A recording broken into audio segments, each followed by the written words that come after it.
Hi friends, welcome back to my channel. ఈరోజు మన ఛానల్లో కూరగాయల్లో రారాజైన వంకాయతో ఆంధ్ర స్టైల్ గుత్తి వంకాయ కూరని మా ఇంట్లో మేము ఎలా చేసుకుంటామో ఆ రెసిపీని మీతో షేర్ చేస్తున్నానండి. ఈ గుత్తి వంకాయ కర్రీ అంటే మా ఇంట్లో అందరికీ చాలా ఇష్టం అండి. మరి ఎంతో టేస్టీగా ఉండే ఈ గుత్తి వంకాయ కర్రీని ఎలా చేసుకోవాలో చూసేద్దామా. ఈ కర్రీని ప్రిపేర్ చేసుకోవడానికి ముందుగా మనం ఒక మసాలా పేస్ట్ని రెడీ చేసి పెట్టుకోవాలి. దానికోసం స్టవ్ మీద ఒక ప్యాన్ పెట్టుకొని అందులోకి 1 టేబుల్ స్పూన్ పల్లీలు వేసుకోవాలి.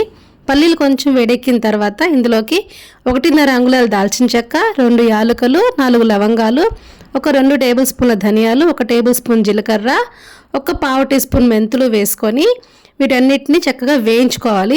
ఇవి చక్కగా వేగిపోయిన తర్వాత ఇందులోకి 1 టేబుల్ స్పూన్ నువ్వులు, 1 టేబుల్ స్పూన్ గసగసాలు కూడా వేసుకొని మంచిగా వేయించేసేసుకొని స్టవ్ ఆఫ్ చేసుకొని ఇవి కంప్లీట్గా చల్లగా అయిపోయిన తర్వాత వీటన్నిటిని మిక్సీ జార్లోకి తీసేసుకొని ఇందులోకి ఒక 2 టేబుల్ స్పూన్ల వరకు ఎండు కొబ్బరి పొడి కూడా వేసుకొని ఫస్ట్ డ్రైగా మిక్సీ పట్టుకొని ఆ తర్వాత నీళ్లు పోసుకొని ఇట్లా మనం ఫైన్ పేస్ట్ లా చేసుకొని ఈ పేస్ట్ని మనం పక్కన పెట్టుకోవాలి.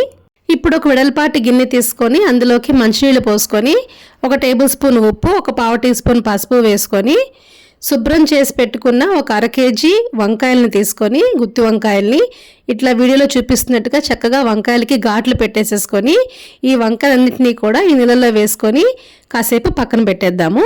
ఇప్పుడు కర్రీ ప్రిపేర్ చేసుకోవడం కోసం ఒక వెడల్పాటి పాన్ తీసుకొని అందులోకి 1/4 కప్పు లేదంటే ఒక 1/2 కప్పు వరకు ఆయిల్ వేసుకోవాలండి. ఈ కర్రీకి ఆయిల్ ఎక్కువ ఉంటేనే టేస్ట్ మంచిగా వస్తుంది. ఆయిల్ హీట్ ఎక్కిన తర్వాత మనం రెడీ చేసి పెట్టుకున్న వంకాయలు ఉన్నాయి కదా, ఆ వంకాయలన్నింటినీ కూడా నీళ్లు లేకుండా ఈ ప్యాన్లో వేసేసుకొని ఒకసారి వెంటనే మూత పెట్టేసేయండి, లేకపోతే కనుక ఆయిల్ మొత్తం అంతా కూడా చిందేస్తుంది.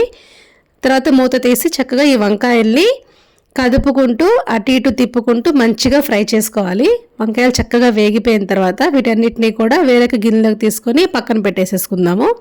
ఇప్పుడు అదే ఆయిల్లోని ఒక 2 ఉల్లిపాయలను సన్నగా తరిగి వేసుకోవాలి. అలానే ఒక 2 పచ్చిమిర్చి ముక్కలు, కొంచెం కరివేపాకు కూడా వేసుకొని ఈ ఉల్లిపాయ పచ్చిమిర్చి కూడా చక్కగా మంచిగా వేయించుకోవాలండి. ఇది చక్కగా వేగిపోయిన తర్వాత ఇందులోకి 1 టేబుల్ స్పూన్ అల్లం వెల్లుల్లి పేస్ట్ కూడా వేసుకొని పచ్చివాసన పోయే వరకు మగ్గించుకున్న తర్వాత ఒక 2 టమాటాలని ఇట్లా మిక్సీలో మెత్తగా ప్యూరీలా చేసుకొని ఆ ప్యూరీ కూడా ఇందులో వేసేసుకొని టమాటాలోని పచ్చివాసన అంతా పోయి ఆయిల్ సపరేట్ అయ్యే వరకు చక్కగా మగ్గించుకున్న తర్వాత ఇందులోకి 1/4 టీ స్పూన్ వరకు పసుపు, 1 టేబుల్ స్పూన్ కారము, రుచికి సరిపడా సాల్ట్ వేసుకొని ఒక 2 నిమిషాలు వేయించుకున్న తర్వాత మనం ముందుగా రెడీ చేసి పెట్టుకున్న మసాలా పేస్ట్ ఉంది కదా, ఆ పేస్ట్ మొత్తాన్ని కూడా ఇందులో వేసేసుకొని మొత్తం అంతా కూడా కలిసేలా మంచిగా కలిపేసేసుకొని ఈ పేస్ట్లోని పచ్చివాసన పోయి మనకి ఆయిల్ సపరేట్ అయ్యే వరకు మంచిగా మగ్గించుకోవాలి. ఇట్లా ఆయిల్ సపరేట్ అవుతూ ఉన్నప్పుడు ఇందులోకి మనం ముందుగా వేయించి పెట్టుకున్న గుత్తి వంకాయలు ఉన్నాయి కదా, ఆ వంకాయలు మొత్తాన్ని కూడా ఇందులో వేసేసుకొని నిదానంగా కలుపుకొని మూత పెట్టుకొని ఒక 4 నిమిషాలు మగ్గించుకోవాలి. 4 నిమిషాల తర్వాత మూత తీసి ఇప్పుడు ఇందులోకి మనము గ్రేవీ కన్సిస్టెన్సీకి తగ్గట్టుగా 1 కప్పు వరకు వాటర్ పోసుకొని నిదానంగా కలుపుకోవాలి. ఈ స్టేజ్లోనే సాల్ట్ సరిపోయిందో చెక్ చేసుకొని సరిపోతే కనుక అడ్జస్ట్ చేసుకోవచ్చు.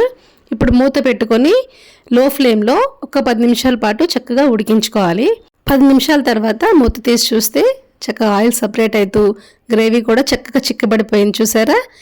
ఇప్పుడు ఇందులోకి మనము ఒక గుప్పెడు కొత్తిమీర కూడా వేసేసుకొని నిదానంగా ఒకసారి కలిపేసేసుకొని స్టవ్ ఆఫ్ చేసేసుకుంటే మన ఎంతో టేస్టీగా ఉండే ఆంధ్ర స్టైలు గుత్తి వంకాయ కూర అయితే రెడీ అయిపోతుందండి. వేడి వేడి అన్నంలో ఈ గుత్తి వంకాయ కర్రీ వేసుకొని చక్కగా అలా కలుపుతూ వంకాయ చేత్తో పట్టుకొని తింటూ ఉంటే అబ్బబ్బబ్బా ఎంత టేస్టీగా ఉంటుందో అండి. నాన్ వెజ్ కర్రీస్ కూడా సరిపోవు. మరి ఎంతో టేస్టీగా ఉండే ఈ గుత్తి వంకాయ కర్రీ మీకు నచ్చిందా అండి? అయితే మీరు ట్రై చేసి మీకు ఎలా కుదిరిందో కామెంట్స్ నాతో షేర్ చేయండి. ఈ వీడియో మీకు నచ్చినట్లయితే లైక్ చేయండి and me friends and family మెంబర్స్కి షేర్ చేయండి. మరిన్ని హెల్దీ అండ్ టేస్టీ రెసిపీస్ కోసం నా ఛానల్ అయితే సబ్స్క్రైబ్ చేసుకోండి. Thank you.